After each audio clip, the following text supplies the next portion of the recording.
nerderotic.com. Welcome back to Nerderotic. My name is Gary Beekler, and I come to you from nerderotic.com, and Star Trek Discovery is doomed. It is the gift that keeps on giving. Now, I've had a lot of information from my insider that I haven't run with because it wasn't really worth doing a whole video on it, but I can insert it within this video because we got some big news from Dateline Hollywood today. Two major actors are leaving the show after season 2. One of them is pretty much the only reason to watch the show. Anson Mount is leaving. Rebecca Romijn. God, I was rooting for that couple. I wish they'd get back together. She's leaving after her 2-minute scene eating a cheeseburger. There's a lot of drama behind the scenes, and apparently there was some fisticuffs with Anson Mount and a director, although they try to explain it away as an accident. Let's go to Dateline Hollywood. Star Trek Discovery, 2 major new characters to exit at end of season 2. And unfortunately, we'll be stuck with the original cast, I will add. Spoiler alert, the story includes plot details about the current season 2 of Star Trek Discovery on CBS All Access. They're after a big red angel. It's Michael Burnham. There. Spoilers. Exclusive CBS All Access has big plans to expand the Trekverse, but Star Trek Discovery is slimming down. Gee, I wonder who said if they get a season 3, they'll probably have to get rid of some of the cast, and it'll probably end up being 5 people on the bridge of a spaceship for 8 to 10 episodes. I wonder who said that. One of the biggest cast additions for the current second season of Discovery was Anson Mount, who came aboard as Captain Christopher Pike of the USS Enterprise. He was joined by Rebecca Romijn, who was tapped, that's a poor choice of words, to play another classic Star Trek character. Number 1, a member of Pike's crew. She came on the show, she ate a cheeseburger, and she left. That is the entirety of her appearance in this season.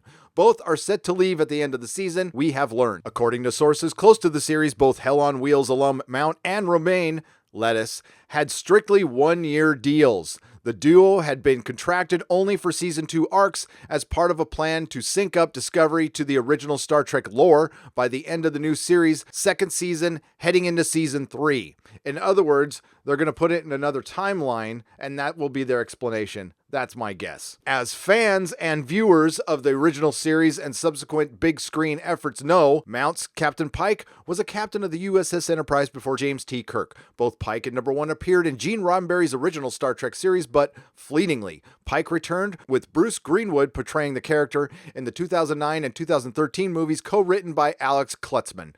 Meanwhile, with production on season 2 of Discovery now wrapped in Toronto, Mount was involved in an on-set physical altercation in August of last year with the director while filming an episode. It certainly puts this tweet into context, doesn't it?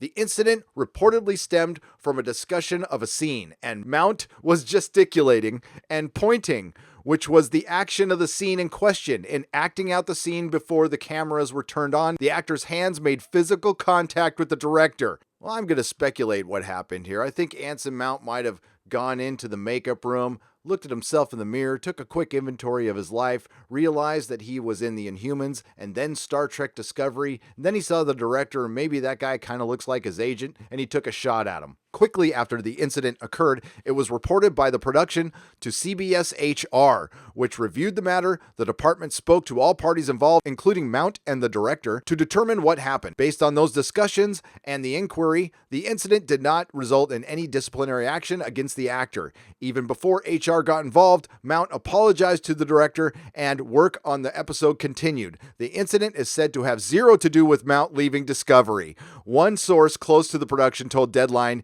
"We would love to find a way to work with Anson again." Yeah, because I guess CBS is short on cash, or maybe this show is short on cash. No word yet on whether that will happen and how it could work as Discovery moves into more traditional Trek timelines. And that is the key word there. I think their big explanation on fitting this into original Star Trek canon is to make another timeline, in my opinion. In January, Discovery co-creator, executive producer, and co-showrunner Alex Kurtzman talked with Deadline about Pike's mythological place in canon. Despite being seen only once in the original series in the 2-episode short story The Menagerie that aired in November 1966. This season we get inside his character in a way that we didn't get to do with the films, by making him a co-captain with Michael Burnham, making him apologize to his crew, making him insecure. The article then goes on to talk about how we will see shades of the ultimate fate of Pike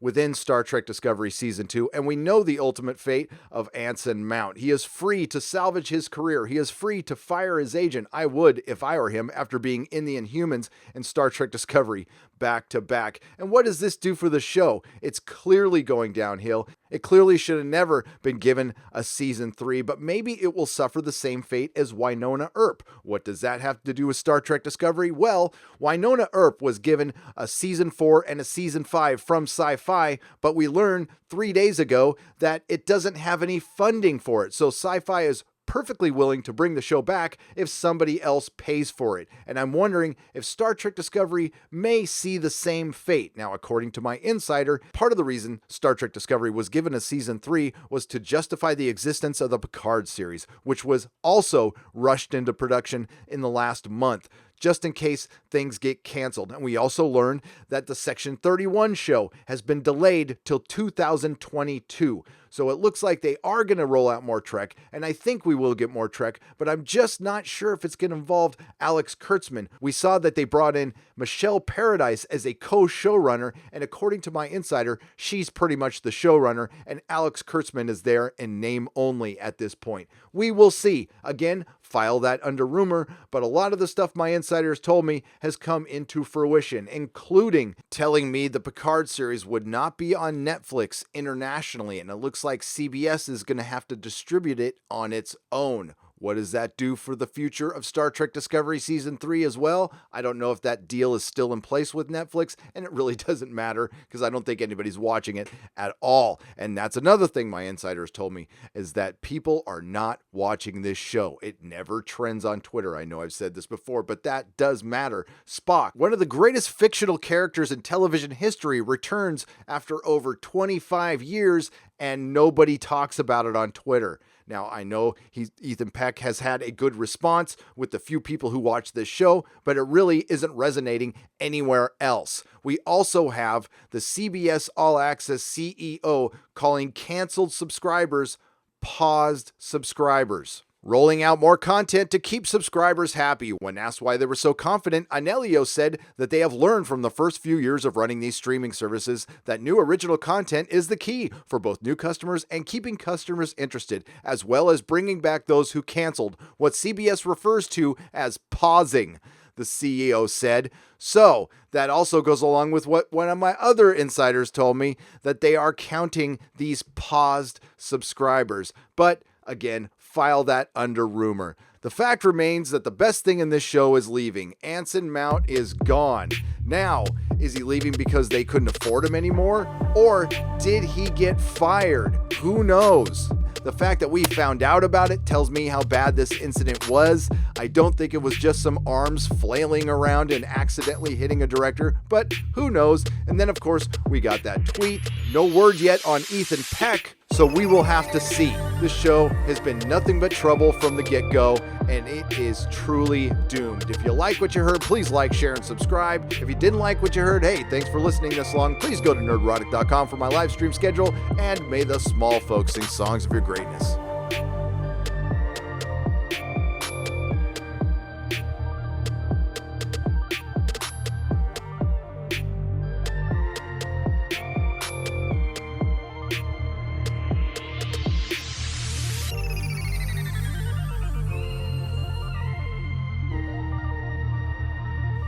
nerdrotic.com. Please subscribe.